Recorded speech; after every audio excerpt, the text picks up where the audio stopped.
ডানকুনিতে এসে মিলিত হয় old Delhi road, Bombay road, Durgapur expressway এবং আরামবাগ যাওয়ার রাস্তা। ডানকুনির জ্যামে দীর্ঘক্ষণ আটকে থাকতে হয়নি এরকম অভিজ্ঞতা খুব কম লোকেরই আছে।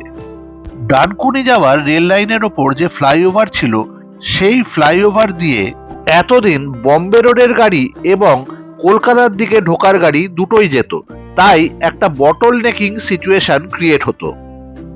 কিন্তু রিসেন্টলি এই রেল লাইনের ওপর পুরনো ফ্লাইওভারের দুপাশে সেপারেট দুটো ফ্লাইওভার তৈরি করা হয়েছে। দুর্গাপুর এক্সপ্রেসওয়ে কিংবা ওল্ড দিল্লি রোড থেকে আসা গাড়ি এই ফ্লাইওভার ধরে একেবারে আলাদাভাবে সোজা কলকাতা বা বালি ব্রিজের দিকে চলে যাবে। এই ফ্লাইওভার কিছুদিন আগেই চালু হয়ে গিয়েছিল। এতে কিছুটা জ্যাম কিংবা বটল নেকিং অবশ্যই কমেছিল। বালি কিংবা কলকাতার দিক থেকে আসা গাড়িগুলি উঠছিল সেই পুরনো ফ্লাইওভারেই। বম্বে রোড থেকে আসা গাড়ি এবং কলকাতার দিক থেকে আসা গাড়ি একই জায়গায় একই ফ্লাইওভারে ওঠায় এই দিকটায় কিছুটা কনজেশন এখনো ছিল। রিসেন্টলি সেকেন্ড ফ্লাইওভারটা চালু হয়ে যাওয়ায় কলকাতার দিক থেকে আসা গাড়িগুলি আর পুরনো ফ্লাইওভারে উঠছে না, একেবারে সেপারেটলি নতুন ফ্লাইওভার ধরে সোজা রেল লাইন পার করে দূরে গিয়ে দুর্গাপুর এক্সপ্রেসওয়ের সাথে মিশে যাচ্ছে।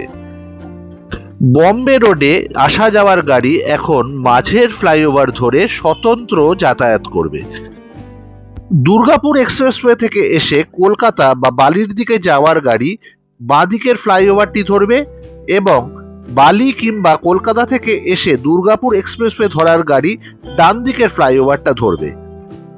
আশা করা যায় এই দুটি নতুন ফ্লাইওভার চালু হয়ে যাওয়ায় ডানকুনিতে আর জ্যামে ফাঁসতে হবে না।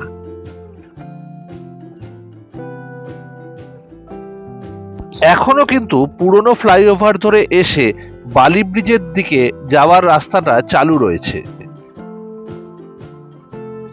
নতুন নতুন ফ্লাইওভারের মাধ্যমে আমাদের যাত্রাপথ আরো দ্রুত হোক। ভিডিওটি কিরকম লাগলো কমেন্ট করে জানাবেন। সঙ্গে থাকবেন, ভালো থাকবেন। আবার দেখা হবে।